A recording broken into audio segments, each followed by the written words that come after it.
boa noite. Agora 21 horas e 2 minutos desta quinta-feira. Hoje, dia 15 de fevereiro de 2018. Está no ar a nossa Estação Hamburgo, ao vivo, pelo canal 14 da NET, direto para Novo Hamburgo, Campo Bom, Sapiranga, Estância Velha, para o mundo inteiro através da internet. Você acompanha a nossa Vale TV através dos nossos aplicativos para Android, iOS, através do nosso site valetvplay.com, através do nosso Facebook, um live do Facebook. Karina Moraes. De volta aqui. Sambando, Karina. Sambando muito? Não. A gente tem um vídeo da Karina sambando nesse último carnaval, direto da pista de eventos. Vamos guardar para sequência aí, vamos mostrar esse vídeo depois. Eu fui lá turistar um pouquinho, que eu já estava de férias, da pista de eventos. Depois a gente vai Não, é pior que eu sambei mesmo, realmente, com o Zé Renato. Viu? É verdade, é verdade. Depois vai mostrar aí. Então tá. Gostou do carnaval, Karina?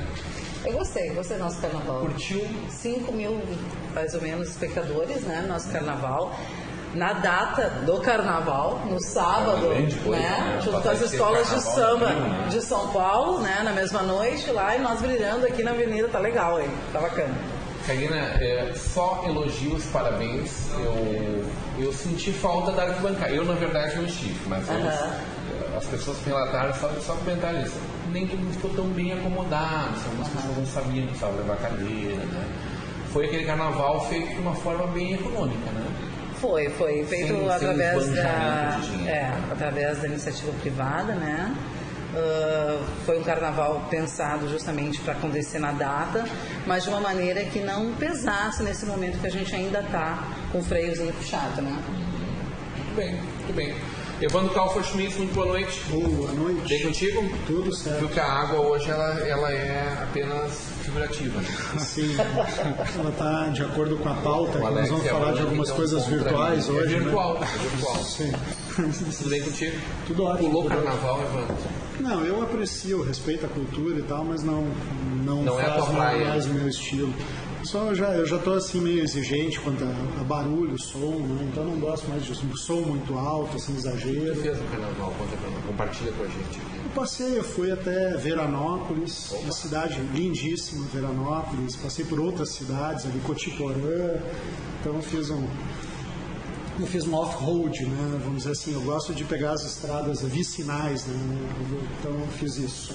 Peguei estradas de chão, conheci estradas fantásticas que realmente pouco trafegadas, tinha pouco tráfego, muito interessante. Pode abrir aqui, Urana, pode mostrar aqui o Alex. Vem salvar minha pátria aqui. Obrigado, Alex, valeu pelo carinho sempre aí. Vamos fazer rendendo homenagem ao querido Alex. Tu tá pronto para o assunto de hoje? Sim.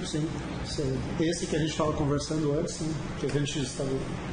É esse que tu está falando ou outro? Esse. Sim. Tu quer apresentar o assunto? Não. Temos aí o Fábio aí, que é mais especialista nesse assunto. Mas tu é um homem de tecnologia. Vai ajudar Evandro, vai ajudar no debate. Para falar disso, o mundo está perdido. Temos que rever alguns conceitos nessa bancada. O homem que estuda muito, né? Sim, a tecnologia, depois só adiantando, a tecnologia do blockchain eu conheço a fundo. Agora o Bitcoin, para se conhecer a fundo, né, das criptomoedas, tem que se operar. Que palavrão é esse? Blockchain, criptomoedas, bitcoins e outras milhares de moedas que existem mundo afora. Eu conhecia que a gente no Brasil conhece várias moedas, né? A gente já teve o Real, Cruzeiro Novo, Cruzado Novo, os Mirreia, por aí vai. A gente aprendeu muito com a Zélia, a gente aprendeu muita coisa. Muito. Nós estávamos brincando, começamos a falar de Bitcoin e um amigo disse que sou conservador. Fiquei sabendo que o Collor vai ser candidato, por via das dúvidas, raspei minha poupança. A gente está falando de uma grande estrutura, né? Dentro desse modelo tal que a gente conhece hoje. E a gente está recebendo 2 convidados muito queridos para conversar com a gente sobre isso. Amigos de longa data, como é o Fábio, e um amigo novo, mas que o pai dele é um amigo de longa data, o filho do Rui Kern do CVV, né?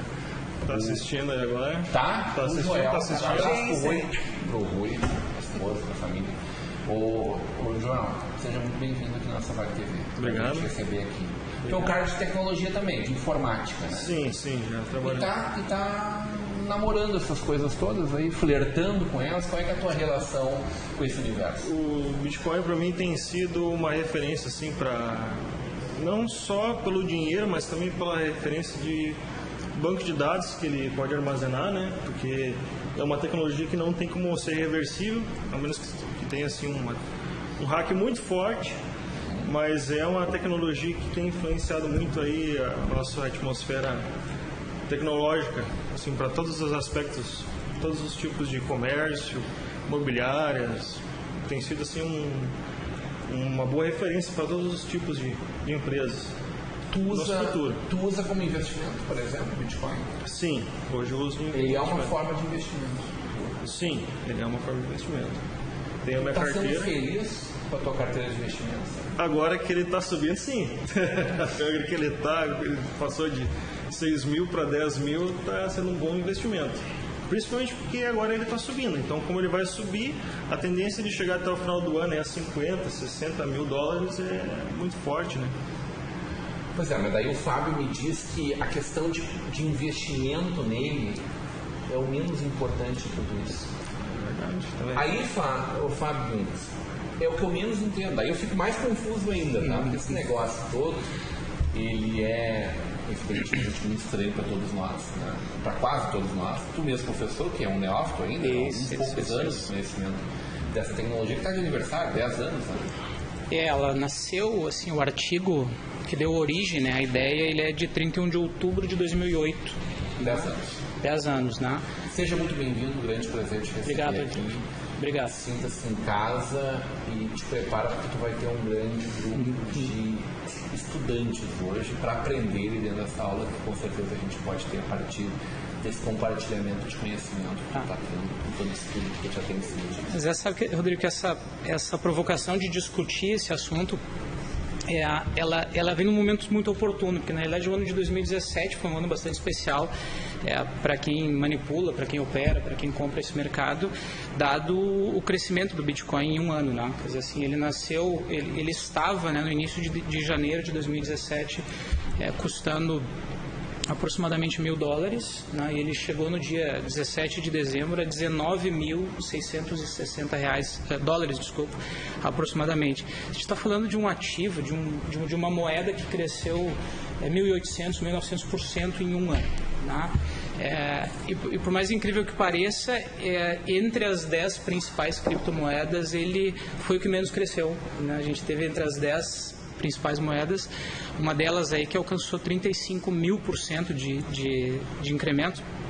Mas quando eu digo que o preço do Bitcoin é o que menos importa, em função da tecnologia que está por detrás dele, dos conceitos e das premissas econômicas que ele traz, isso é muito mais relevante de ser discutido pelo impacto que isso tem, ou que isso pode ter, tanto do ponto de vista tecnológico quanto do ponto de vista econômico, do sistema financeiro, do sistema bancário, do sistema monetário de um país como o Brasil e como de todos os outros países, né?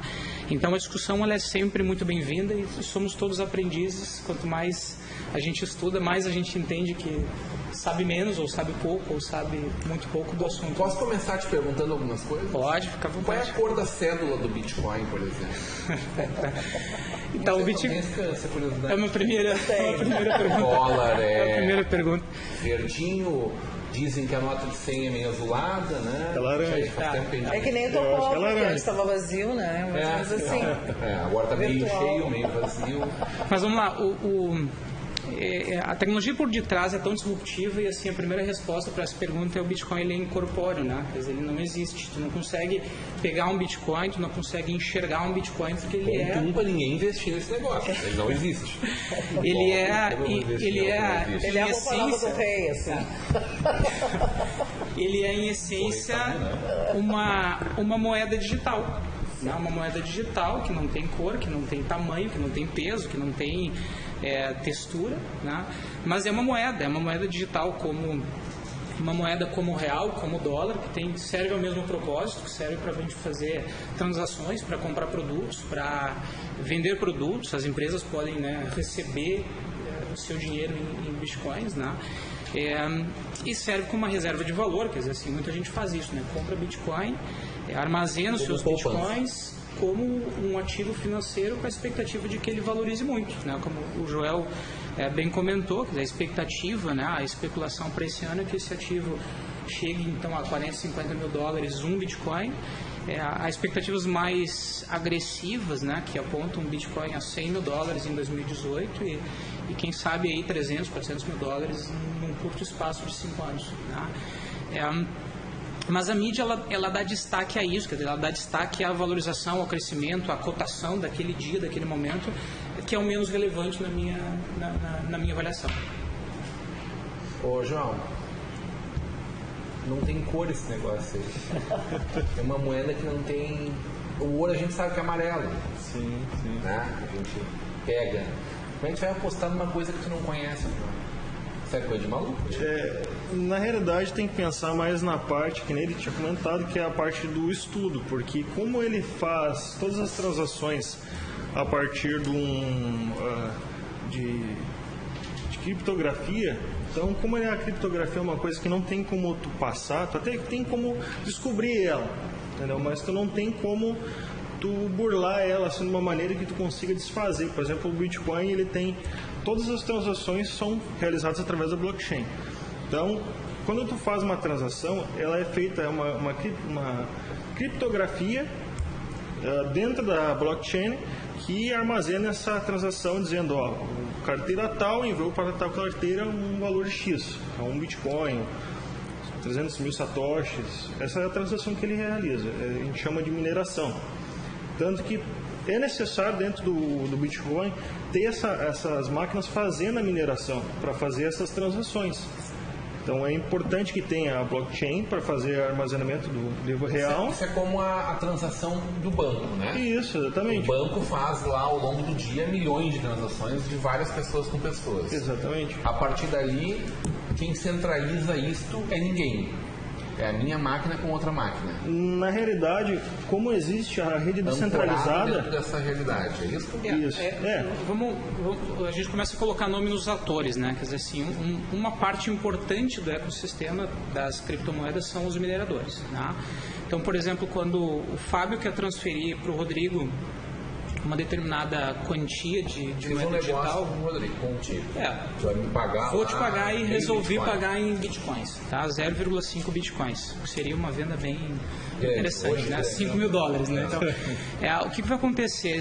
Essa transação ela vai ser submetida para a rede de mineradores, né? Então ela vai ser feita distribuída nessa rede de mineradores, que, enfim, via internet, obviamente, né?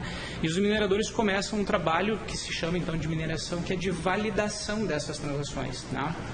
Isso acontece por meio de um conjunto de chaves de criptografia. Então, eu assino essa transação com a minha chave de criptografia privado, enviando essa quantia da minha carteira digital para a tua, né?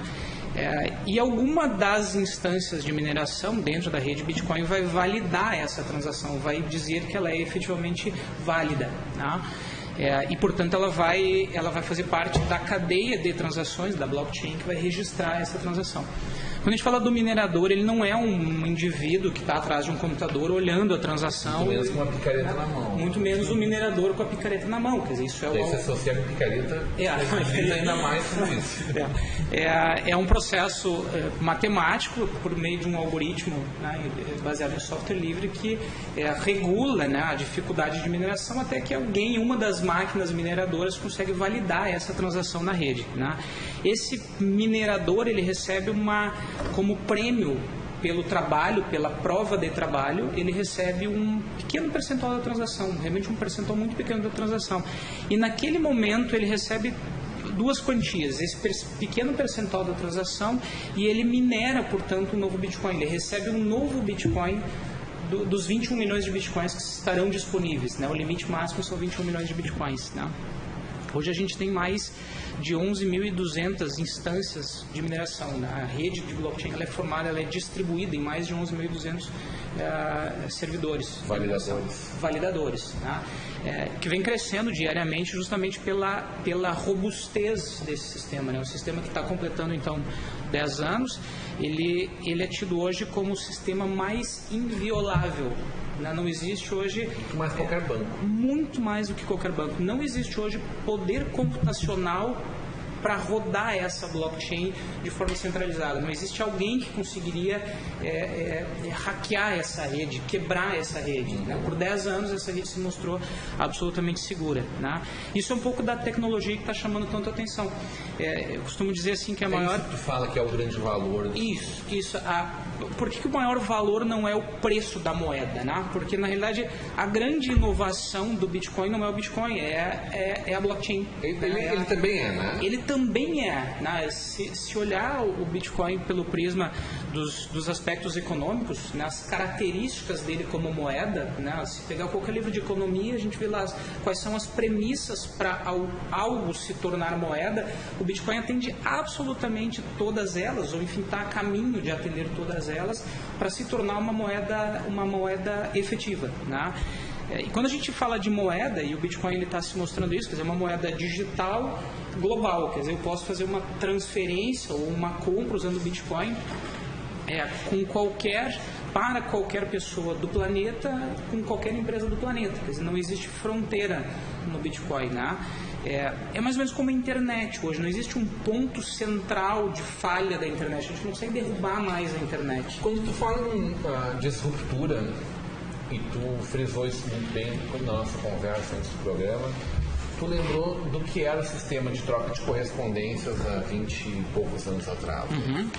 E com a criação em 94, em 94, foi o e-mail, né, se tornou comercialmente disponível. Né? Ele amplamente difundido. Isso. Né? As pessoas pararam de mandar cartas. Né? As correspondências deixaram de ser aquela coisa lá escrita, aí no correio, sela, posta, papapá, para transacionar numa velocidade, numa facilidade muito maior, não passando lá por um correio que mandava para outra agência de correio em outro país. Isso. Não, é eu aqui da minha casa, do meu computador, e o Evandro lá do outro lado do mundo abria na hora essa mesma Na verdade, ainda existe os correios. Na hora, quando tu transmite um e-mail, passa por vários correios, só que é tão instantâneo que a gente não percebe. São nós que são os servidores, são exatamente. servidores disso. Só que não tem interação humana, né? São não automáticos e instantâneos. E cada vez menos depende de um. Tu pode ser qualquer rede dentre várias redes possíveis, né?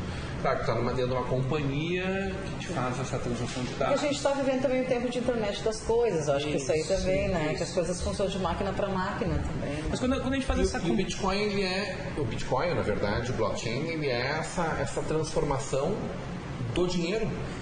Então, assim, eu gosto de fazer essa comparação, né? O e-mail foi, em 1994, para a internet, né? O e-mail como um produto da internet, o que o Bitcoin é para a blockchain.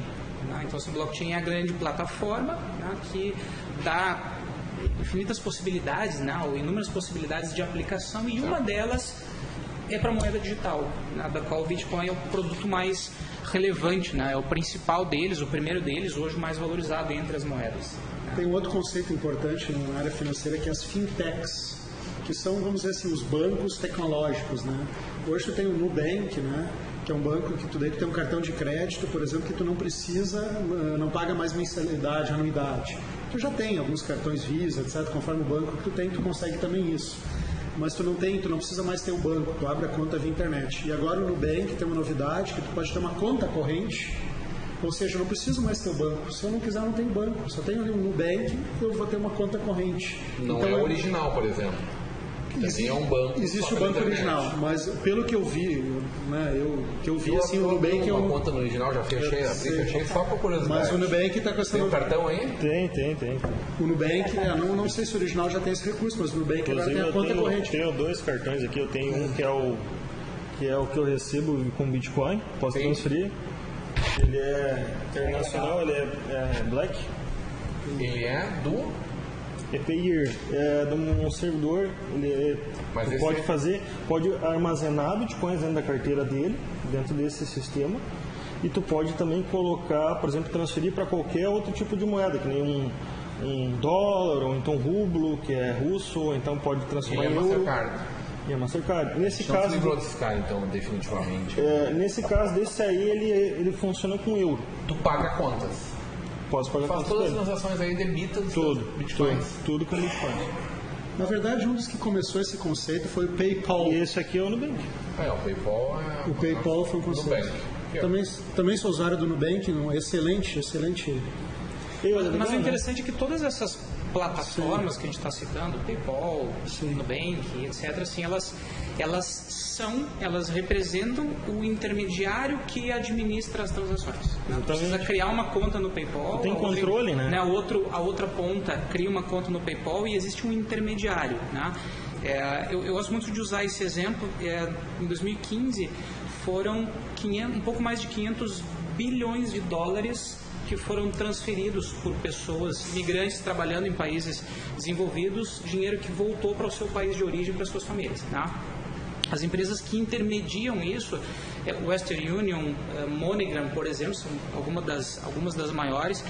O processo ele leva mais ou menos 2 dias, de 2 a 3 dias, para o dinheiro que alguém nos Estados Unidos quer transferir, por exemplo, aqui para o Brasil ou para um país outro qualquer.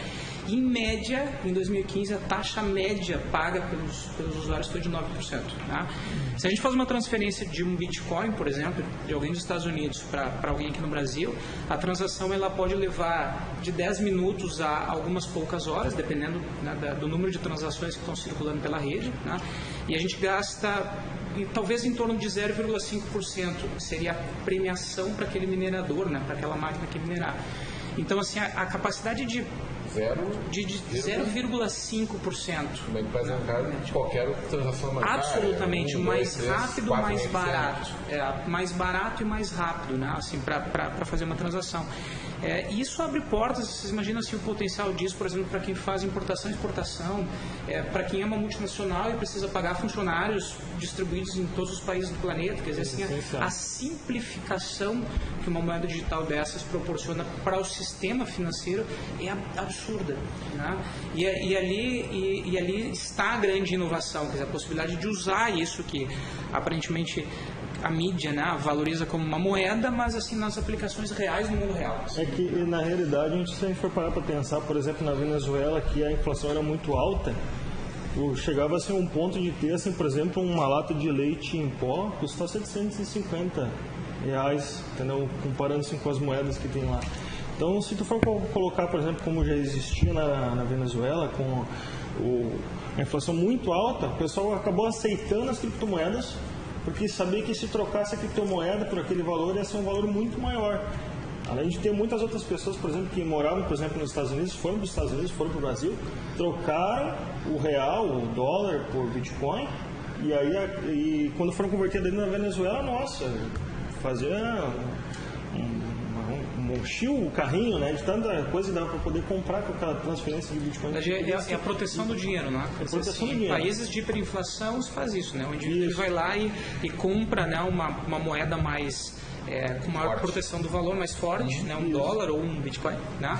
E aí, portanto, ele protege aquele poder de compra dele, né, que é o que é corroído pela inflação. Que é o dólar, que é o ouro que ancora, na verdade, as moedas do mundo inteiro, na verdade. Agora me corrija se eu estiver errado.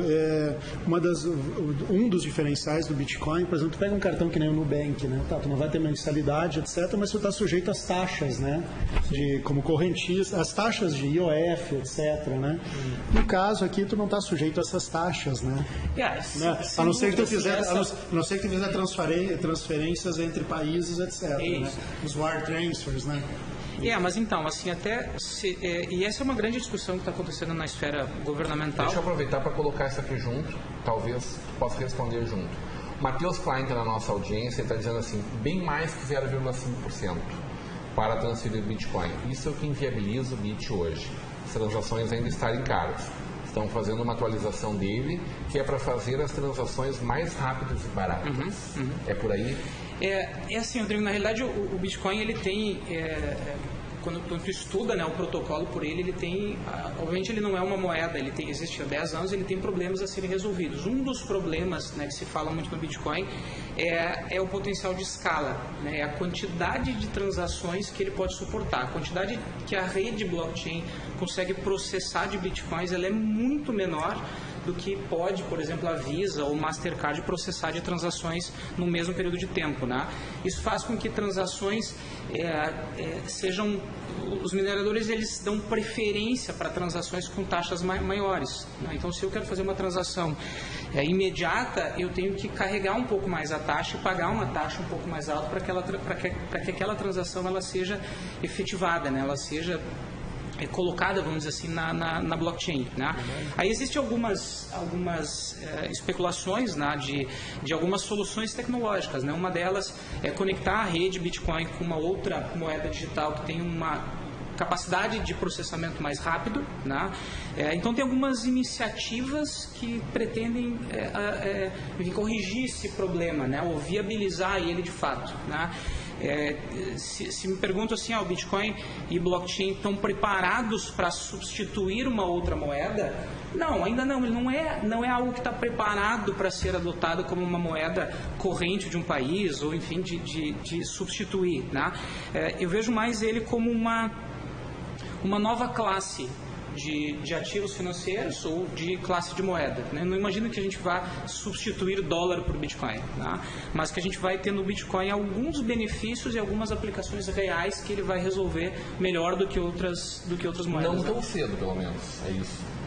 Talvez não tão cedo, é que as tecnologias disruptivas, né, talvez quem diria que em 3 anos o Uber alcançaria, né, a dimensão, o número de países, o número de usuários em tão pouco tempo, né? Então a gente não consegue predizer, né, em quanto tempo uma tecnologia consegue mudar o mercado, né? Eu estava acompanhando recentemente o grande encontro varejo em Nova York, no início do ano, através das redes. E a grande palavra da vez foi disrupção. É uma palavra que está meio nova no nosso vocabulário, né? Vem assim como como é que é aquela capacidade que a gente tem de continuar tentando, Evandro? Resiliência, né? Cada vez mais, mas continuo. A disrupção ela veio pelo jeito para ficar. Não é uma palavra exatamente nova, mas que está entrando no vocabulário como essa palavra dos novos dias. Eu só queria comentar sobre isso, é importante. Inovação, né? Tu tem uma inovação que é disruptiva, que é a mais conhecida, que é a mais desejada. Eu quero criar algo totalmente novo. É a quebra do paradigma. Exatamente. Mas nem sempre tu pode fazer uma inovação incremental, entende? Tu pode fazer uma inovação incremental que às vezes também é importante, também gera. Claro que tu fizer uma mudança que não quem inventou o Uber, né? Com certeza tem um ganho fantástico que foi algo realmente novo. Mas realmente a disrupção é o que todos buscam, né? Mas esse não é o único tipo de inovação. Dá para reinventar a roda? Dá, mas não toda hora, né? Eles estão fazendo agora um carro que vai ter, já existe isso, daí só a questão de viabilizar economicamente, que ele joga ar para o chão, ele joga algumas coisas, que daí o carro fica a uma distância do solo. Ou seja, não vai mais ter desgaste de pneu, não vai ter problema de estrada, etc. Né? Então, claro que estão viabilizando isso tecnicamente e economicamente. Então, isso é um reinventar a roda. Isso é um reinventar a roda. Tirar a roda do lugar. Exatamente. Bem, de volta para o futuro. Sim. Isso não é nada a ver com o Novo Hamburgo, isso, né? Isso é um dia especial para nós. Tem uma expressão que se diz muito, né, que está bastante na moda, assim, que é a transformação digital, né?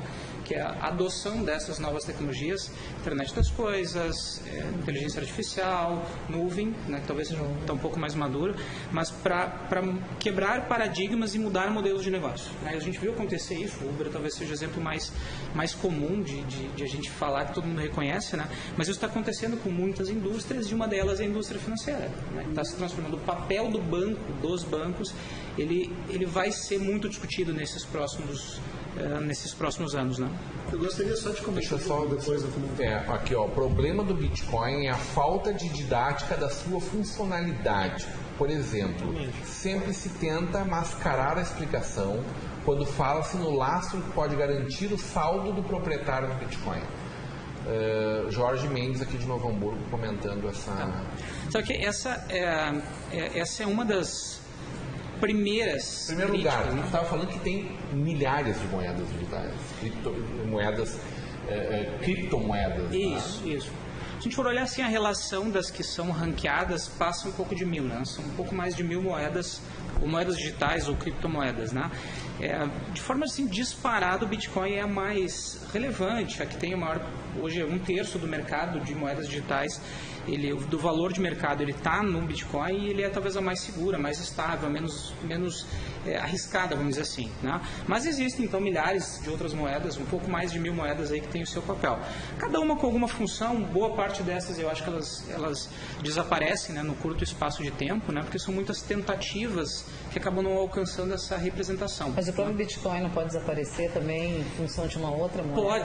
Pode. Na realidade, assim... Estava dizendo que nem foi, entre as que mais cresceram no passado, nem foi... Mesmo com os 1.700%, 1.800%, ele foi entre as 10 primeiras a que menos cresceu. Na realidade, assim, eu acho que o Bitcoin e a lógica por detrás dele, a tecnologia que ele trouxe, depois a gente pode falar um pouquinho do surgimento dele, já fez digamos assim, já causou disrupção, já foi o suficiente para provocar uma discussão. É claro que com o tempo, algumas outras moedas podem resolver alguns problemas do Bitcoin. O potencial de escala, o custo da transação, a velocidade, podem ter características técnicas um pouco melhores. Então, talvez no futuro ele até seja substituído por algo melhor, né? Mas que o caminho já está trilhado, né? O caminho, né, para essa transformação no sistema financeiro já aconteceu.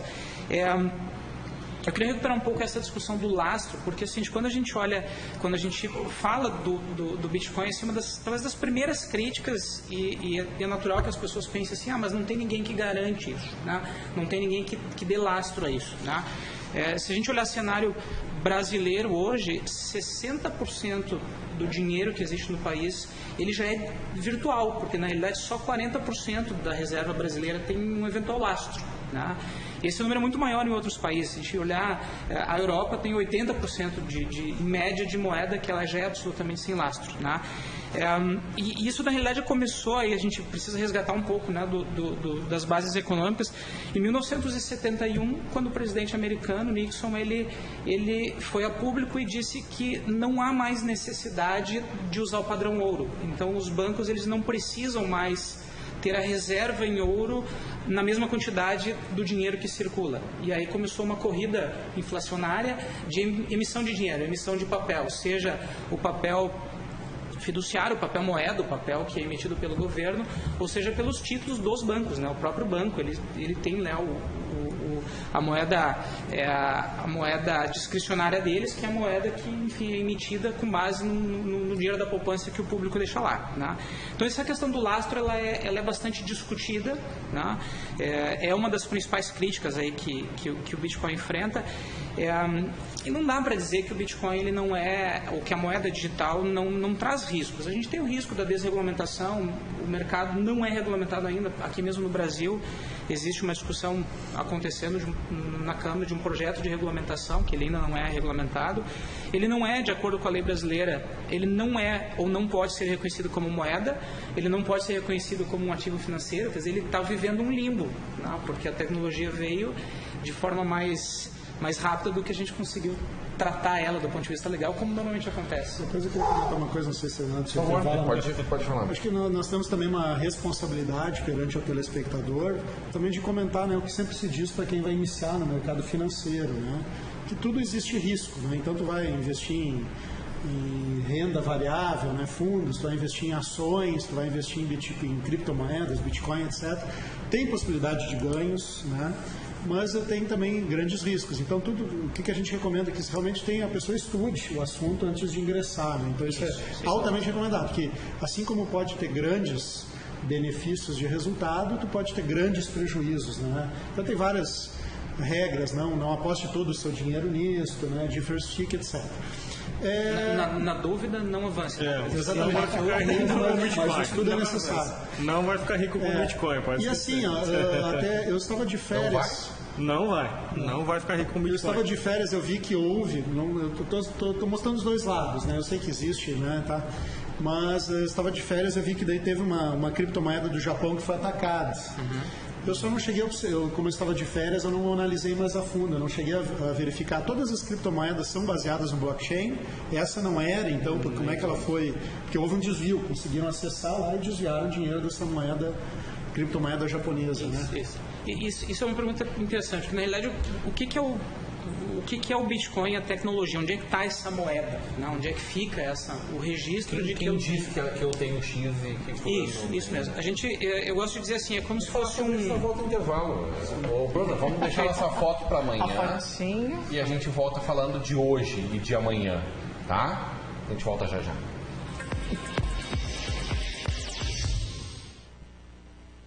De produtos e tudo para sua comunicação visual, buscando sempre atender às necessidades de seus clientes no segmento de brindes e impressão digital com qualidade e rapidez. Para contato, ligue 51 30 35 5555 ou ainda acesse o site www.brindesnh.com.br.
Estamos de volta, o pessoal aqui transferindo bitcoins no intervalo, uma coisa simples de fazer. Karina Moraes, quantos bitcoins tu comprou agora há pouco? Eu estava lendo aqui, ó, não comprei nada por enquanto. Bitcoin, quanto tu comprou? Diz que 99% das pessoas que usam Bitcoin não sabem como funciona. E lá, por enquanto, tem isso, né? 115% das que não usam, não sabem como funciona. Pois é. Mais ou menos eu vou. Antes teve um telespectador que falou sobre a questão da falta de didática. E de fato, assim, se a gente vai para o YouTube, talvez seja o pior dos canais para aprender, porque ali se fantasia muito, né? Se fantasia muito sobre isso, né? Mas vamos lá, assim, a gente estava tentando responder a pergunta aquela moeda no Japão que foi invadida e que roubaram. O que acontece? Vamos falar um pouquinho do ecossistema, né? Quando eu quero comprar um Bitcoin, o que eu faço, né? Eu abro uma conta numa corretora, como se fosse uma corretora para comprar ações, é o mesmo formato. Tem algumas bem conhecidas aqui no Brasil, Mercado Bitcoin, Foxbit, né? Tem várias hoje, já posso dizer que... Bitcoin to You, talvez a gente possa dizer que tem algumas dezenas já. Então eu abro uma conta nessa corretora e transfiro para ela reais, R$1.000, R$50, eu posso fazer uma compra de bitcoins a partir de R$50. E lá nessa corretora eu converto, então eu compro bitcoins à cotação do dia, como compração, mesmo formato dos investimentos em ações, né? E esse registro então de que eu tenho determinada quantia de Bitcoin vai ser guardado na blockchain e ele vai ficar registrado nesse grande livro-razão, nesse livro contábil que é a blockchain, de que o Fábio possui tantos Bitcoins, né? 0,5, 1 Bitcoin, seja lá o que for, né? A grande maioria, para não dizer todos os casos em que o pessoal diz assim, houve um roubo de Bitcoins, não é que houve um roubo de Bitcoins, assim, o que aconteceu foi que algum hacker ou algum código, ele foi capaz de invadir essa exchange, né, essa corretora, roubar as senhas dos usuários que dão acesso ao registro dos Bitcoins e, portanto, permitiu que ele transferisse o Bitcoin para a conta do meliante lá, do malicioso que roubou isso. Por isso que se diz, então, assim, muito cuidado no momento que faz as operações, em que corretora vai deixar o seu dinheiro ou em que carteira, né? Porque eu posso Os mais conservadores talvez façam isso, né? Compra o Bitcoin numa dessas corretoras e guarda os registros das suas senhas. Inclusive existe isso, né? Existe o Bitcoin impresso. Eu faço uma impressão dos meus códigos, da minha chave de criptografia privada num Bitcoin impresso e guardo ele embaixo do colchão. Seria talvez o jeito mais seguro de eu guardar o meu Bitcoin, que ele está fisicamente... Isso, né? Então existe esse serviço, eu posso imprimir o meu Bitcoin, né? E portanto guardar essa chave de criptografia privada fisicamente comigo. Se eu perco ela, é como perder uma nota de $100 ou de R$100. Se alguém perde um maço, né, de $100, de R$100 na rua, não recupera. Ou, em princípio não recupera, não sei se alguém, né, viu e devolve. Né? Esse é um conselho até bastante recorrente quando se fala em Bitcoin, que é invista um dinheiro que se você perder não vai ser o fim do mundo. Isso. Né? Invista um dinheiro, mas que não vai ser o fim do mundo se você perder. E eu particularmente digo o seguinte, vocês vão precisar, quem tiver interesse em operar, vai precisar fazer uma transação numa corretora, numa exchange, mas eu jamais recomendo deixar o registro do Bitcoin, deixar o Bitcoin na corretora. Eu jamais recomendo isso. Sugiro que vocês procurem serviços de carteiras digitais que são bem mais seguros, bem mais robustos, ou quem é mais conservador pode até guardar ele fisicamente, seja nesse formato impresso ou no formato físico, né, num disco, num pendrive, em algo semelhante a um pendrive, que poderia também ser usado para guardar o seu Bitcoin, né, que é muito mais seguro. Michel Miller está dizendo aqui, Bitcoin é uma moeda virtual que pode ser convertido em moedas reais globais, como dólar, euro, real. A grande diferença básica é que não é uma moeda controlada por governos. Governos, quanto mais imprime moeda, maior será a sua desvalorização. E banqueiros, que ganharão fortunas com juros. Quer dizer, não tem sistema financeiro tal como a gente conhece, acha ignóbil, mas respeita, né? Todo mundo dança essa dancinha e tá tudo certo por enquanto. Mas só complementando, mas se alguém invadir, pegou a senha, não tem o que fazer, né? Porque daí realmente... de fato, assim, as transações em Bitcoins, elas são irreversíveis, né? Eu não consigo desfazer uma transação feita em Bitcoin e não tem para quem reclamar. Mesmo que tu tiver isso que eu disse. Não tem para quem reclamar. O que acontece, assim, por exemplo, com essas corretoras, já aconteceram casos dessas exchanges que foram invadidas e que, enfim, as corretoras, elas devolveram esse dinheiro para os seus clientes, né, que foram lesados ali naquela operação. Não é tão comum, mas acontece, né, dessa devolução, mas por parte das corretoras, né, esse Bitcoin ele desapareceu. Né? Karine Moraes, vamos fazer um investimento em Bitcoin? Pois é, eu tô vendo aqui o Richard Branson, aquele da Virgin, que fazendo os voos espaciais aí da Virgin Galactic. E ele diz, falando sobre o Bitcoin, perguntaram para ele, né? E ele disse que ele colocou um pouco de dinheiro no Bitcoin porque ele gosta de aprender sobre as coisas, né? Está sempre querendo aprender. E acho que se Bitcoin é o único, acho que haverá uma outra moeda global. Perguntado, né? Se seria o único, haverá outra moeda global. E outra coisa que ele coloca aqui... Está parecendo que não precisa ter uma moeda global. Eu acho que está funcionando. Haverá outras moedas como essa, talvez ainda melhores. Mas, entretanto, há uma grande indústria em torno do Bitcoin. Isso. É mais ou menos assim quando a gente fala de rede social, que a mais relevante é Facebook. Não quer dizer que não tenham outras que são melhores, mas Facebook é onde tem mais usuários, tem mais consumo, tem mais conteúdo. Então ela é mais relevante mesmo, talvez não sendo a melhor tecnologia. Né? Bitcoin é mais ou menos assim hoje. Ele é o mais valorizado, mais relevante, o que tem a melhor rede, mais segurança, mais usuários, mais dinheiro circulando, né, na rede Bitcoin. Mesmo talvez não sendo a melhor tecnologia, talvez surja de fato outras mais tecnologicamente superiores no futuro. Tá? Tem um outro ponto que surgiu aqui, que o Evandro já comentou, o seguinte: ninguém aqui na mesa também está querendo dizer que é um investimento seguro, sem risco e que todo mundo deve amanhã procurar, né, investir em bitcoins. Né? Ele de fato é uma moeda não regulamentada. O próprio governo brasileiro, em novembro, o Banco Central lançou uma nota, né, um comunicado oficial alertando sobre os riscos, sobre o não suporte do governo até que haja uma regulamentação aqui no Brasil. A CVM, né, que regula então os fundos de ação, ela proibiu os fundos de investimento em investir direto em bitcoins, né, porque eles também estavam começando, né, a botar um pouco do dinheiro buscando rentabilidades superiores. Né. Mas a gente tem cenários distintos. Né? Se a gente pegar, por exemplo, o Japão regulamentou Bitcoin como moeda de uso corrente do país. né? Então, no Japão hoje você pode comprar, vender, trocar bitcoins e, de fato, ele virou uma moeda nacional. Tá? Alguns outros países, Romênia, Suécia, Suíça, estão criando grandes clusters de desenvolvimento de tecnologia investindo em criptomoedas. Dizer o seguinte, venham para o meu país aqui que eu quero desenvolver aqui um núcleo de desenvolvimento tecnológico em torno das criptomoedas.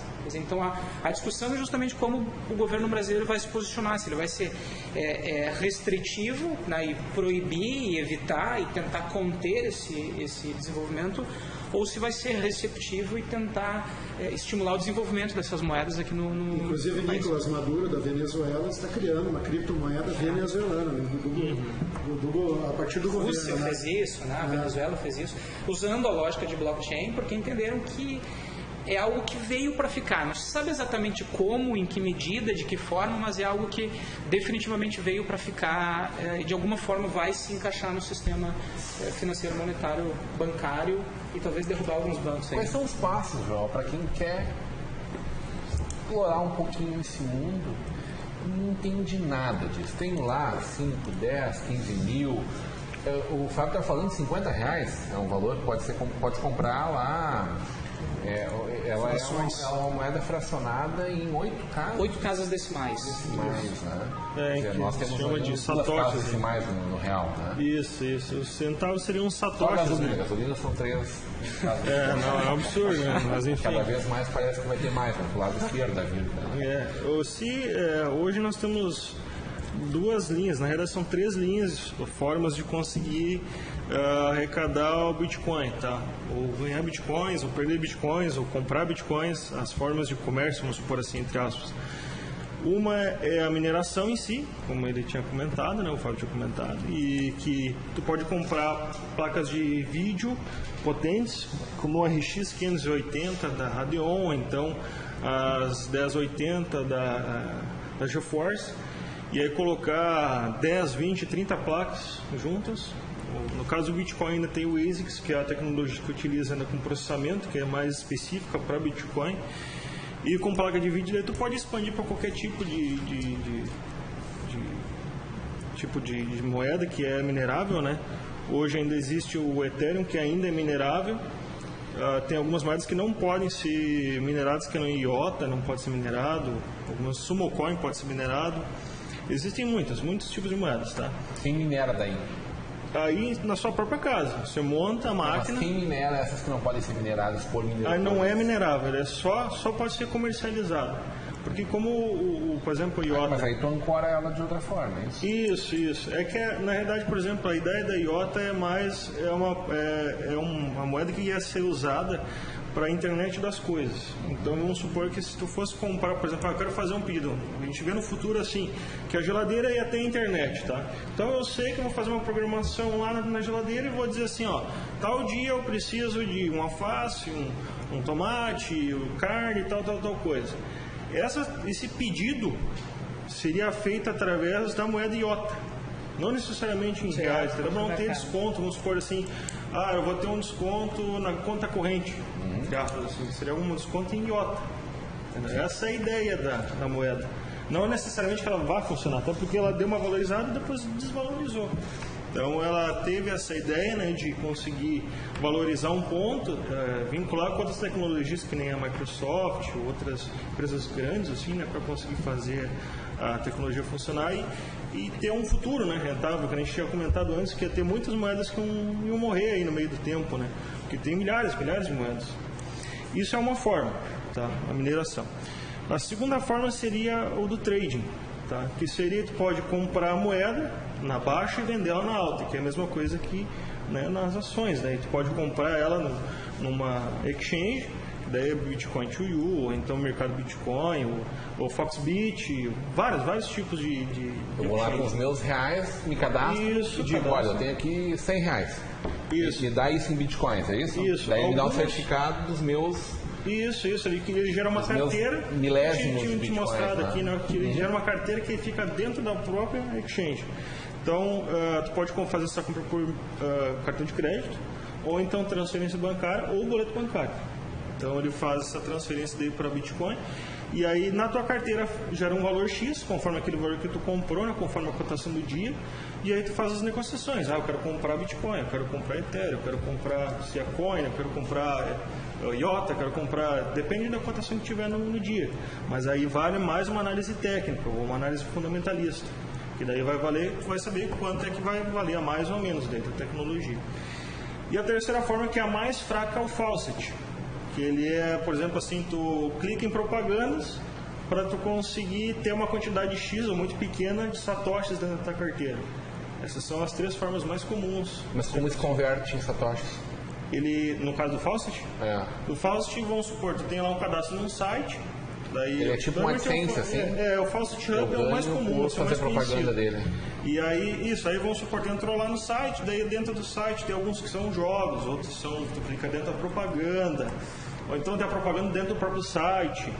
Então, daí tu chega lá no site, tu clica na propaganda, ele vai gerar um código CAPTCHA, né, com letras e números. Sim. Ele vai verificar aquele código e vai cair dentro da tua conta. Daí a quantidade X que tu tem, aqueles falsos, vamos supor 5.000 satoshis, aí transfere para tua carteira, a partir desse valor. Tem valores mínimos ou máximos, né? Pode chegar a 50 mil, 100 mil satoshis, mas isso depende do site. Tem bastante site. Também, tem os verdadeiros e tem falsos também, propagandas tem que tu clica que na verdade não, os scans, né, que não, realmente não dão. Te convida algum investimento e na realidade... Agora eu já estou boiando canina. Tu te perdeu faz tempo aí? Não, agora estou acompanhando o raciocínio, eu já tinha lido. Esse programa, meu filho fala bastante de Bitcoin, né? Então, agora esse ponto que o João eu preciso encaminhar para o falso, aí ó. Anota para fazer essa referência, mas eu preciso também compartilhar com vocês alguns comentários dos telespectadores aqui. Os países mais envolvidos apostam nas criptomoedas, pois têm mecanismos jurídicos de reter ou desenvolver essas moedas, que no caso do Brasil está muito longe de acontecer. Estamos longe de acontecer isso realmente? Eu acho que a gente tem tecnologia, parece que temos essa tecnologia. Eu acho que falta segurança jurídica, talvez, para desenvolver isso ou à vontade. Muito medo, né? A maioria das pessoas tem medo de perder essas moedas, né? Justamente por não ter essa regulamentação. Mas nos Estados Unidos, por exemplo, já existem algumas exchanges que conseguem, às vezes as pessoas compram o Bitcoin e às vezes a exchange fecha e eles conseguem entrar na justiça e recuperar essas moedas digitais, né? O Michel Miller está dizendo, diferente do dinheiro tradicional que conhecemos, papel, Bitcoin possui uma quantidade limitada e por isso sua valorização pode haver variações conforme de valores. Já o dinheiro tradicional, mesmo o governo possui sua reserva como garantia de valores. Ouro, por exemplo, no caso do governo, possui a Casa da Moeda, que imprime a quantidade que quiser de dinheiro de papel, fazendo com isso sua desvalorização. Para ser investidor em Bitcoin, o segredo é estudar sobre o assunto, participar de grupos de discursos que falam sobre os assuntos e esquecer que existe milagre que irá lhe tornar a pessoa milionária. Depois de estudar muito, aí sim pode começar a investir pequenos valores para começar a se adaptar. Todo investimento precisa ter prudência, conhecimento e dedicação que se deseja. É mais ou menos o que você está contando da tua experiência. Belíssimo posicionamento. E o Rui Kern, o pai do Joel, que está na nossa audiência, está fazendo uma pergunta aqui, que também é a minha pergunta, eu acho que é de milhões talvez, de pessoas que enxergam toda essa supervalorização, e aí é o nome que eu estou dando, supervalorização, está dizendo que é devida à valorização. Ele pergunta, Bitcoin não tem perigo de ser uma bolha? É uma pergunta que não quer calar, né? Quando a gente viu a bolha dos imóveis americanos, a gente viu a bolha da internet que estourou lá atrás, a gente vê bolhas. Mas eu gosto eu gosto dessa pergunta. Nós estamos caminhando para o fechamento, podemos ser sucinto. Eu gosto dessa pergunta. Até o próximo momento, né? Eu gosto muito dessa pergunta porque eu gosto mais ainda da resposta, né? Assim, a bolha da internet em 2000 não acabou com a internet, nem acabou com as pontos. Né? Quer dizer assim, talvez o Bitcoin seja uma bolha, talvez ele cresça a 50, 100, 200 mil dólares e em algum momento ele desapareça. E aí ele vai ser reconhecido na história como uma bolha, né? Mas ainda assim ele já cumpriu... Ele já morreu 250 vezes, né? Isso, exatamente. O obituário do Bitcoin, né? São mais de 250 notícias, né? Dizem, Bitcoin morreu, né? Numa grande desvalorização e depois o Bitcoin ele volta, né? Ele acabou de passar 10 dias atrás a uma cotação de $5.800 e hoje já alcançou de novo 10.200, né? E talvez, se esse programa se repetir daqui a 2 meses, talvez ele já bata os $20 mil de novo, né? Então ele é super volátil, de fato, né? Agora, o gancho que eu já colocou assim desse debate, né? Se a gente pensar assim, esse embate entre governo e bancos versus corretoras, né? Aqui no Brasil, as principais corretoras, essas então em que tu pode comprar bitcoins, os bancos fecharam as contas correntes deles, para evitar que nós pudéssemos, então, fazer transferências, né, de conta para conta no mesmo banco, por exemplo, né? E nos Estados Unidos, algumas bandeiras, Visa, Amex, eles proibiram o pagamento de bitcoins com cartão de crédito. Quer dizer, então, existe, de fato, assim, um embate entre esses atores, né? De um lado, bancos e instituições financeiras, e do outro, né, os adeptos da tecnologia que querem avançar. Bom, é uma conversa que, evidentemente, não tinha nenhuma vontade de determinar uma solução para ela, uma resposta para ela. Não tem como ter uma resposta ainda. É um debate, e acho que nunca existirá uma resposta para isso. Mas eu acho que, sobretudo, a gente compreendeu que isso é uma coisa muito mais ampla do que simplesmente ficar rico ou pobre, ou especular ou não. É realmente um novo momento que o mundo vive a partir desse novo paradigma, que também é um paradigma das telecomunicações, né? Cada vez mais as relações não serem centralizadas, elas serem unilaterais ou multilaterais, na verdade. Né? Tu me permite mais 30 segundinhos só? Tem o teu ponto final ainda. Antes disso, né, assim, tem de fato assim, uma necessidade de se discutir, de se debater, de trazer esse tema à tona para a sociedade, né? Acho que isso é super relevante. Em abril e maio vai acontecer um curso de extensão na Fevale sobre isso, né?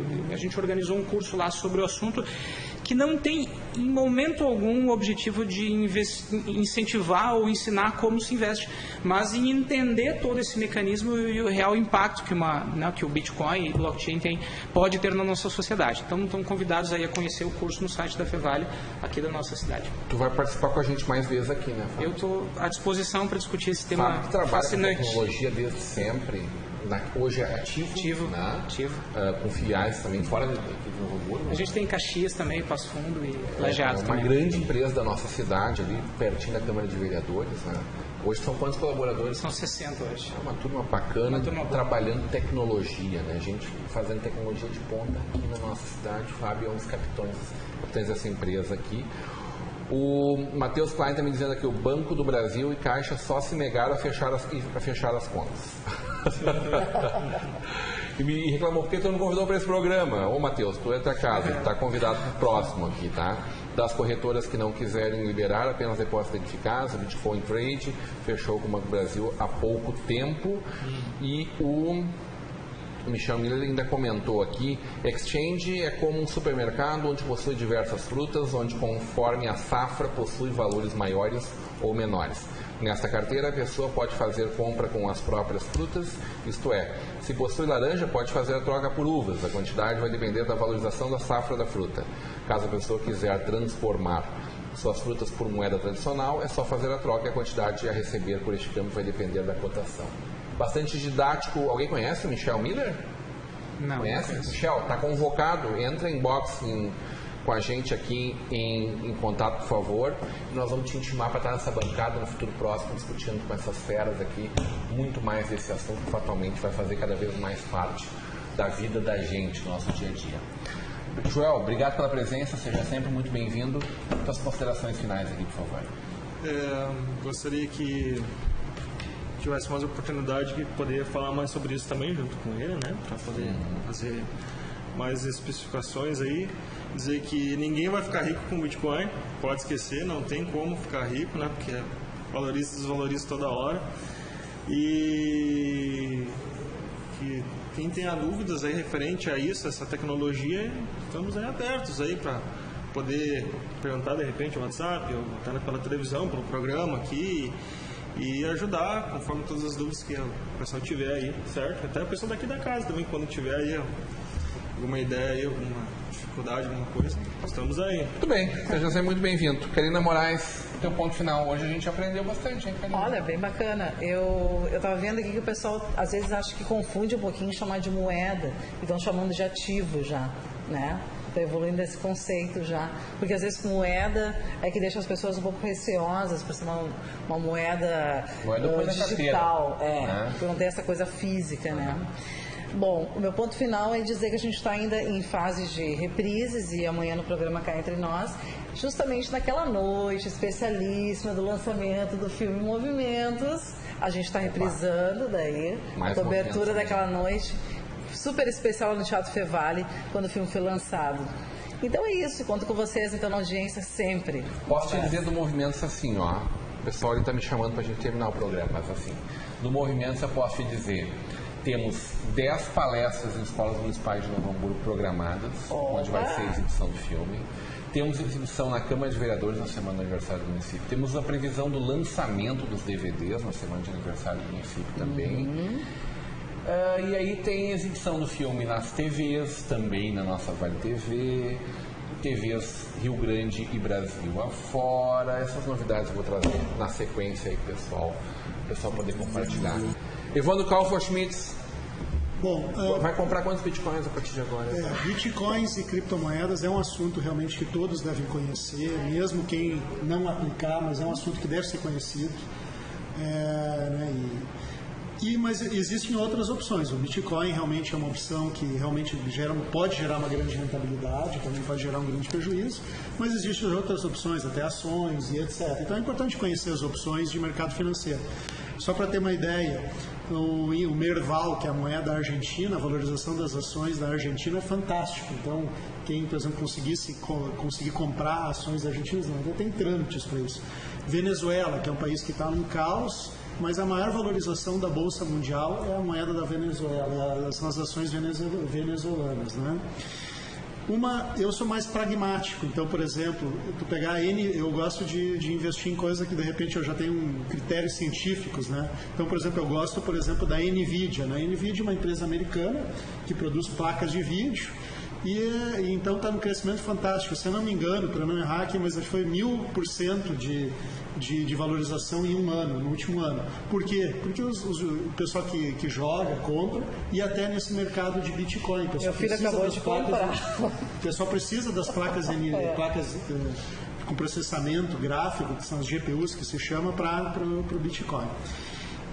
Então, e que quem quer se informar mais sobre o assunto, então assista esse vídeo depois no YouTube, esse vídeo desse programa, assista, que vai depois ser veiculado nos próximos dias no YouTube. Procurem lá no Compartilha YouTube. Lá. Vale TV, compartilha, curtir, compartilhar. Hashtag fica a dica.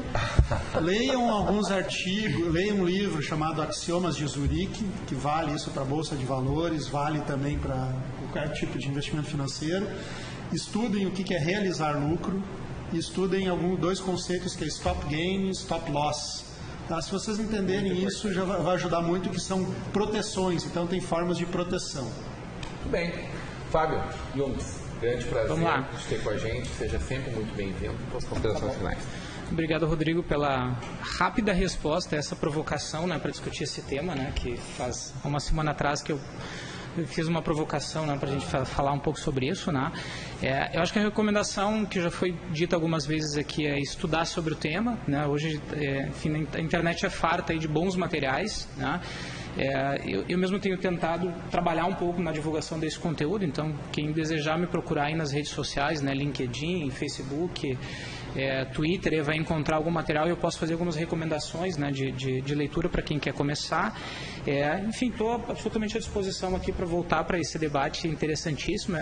De fato é fascinante, quanto mais tu estuda, mais tu tem vontade de estudar e entender, né, os efeitos dessa transformação, né? De fato é algo que veio para ficar e que a gente vai definitivamente escutar muito daqui para frente. Muito bem, a gente fica por aqui, voltamos amanhã. Oi? Tereza? Hã? O Copércio está me mandando aqui, líder do Gauchão, Inter 3-1 no Juventude. Tá bem, tá bem. A gente fica por aqui, voltamos amanhã às 21 horas ao vivo com vocês, amanhã, sexta-feira comigo também. Até lá.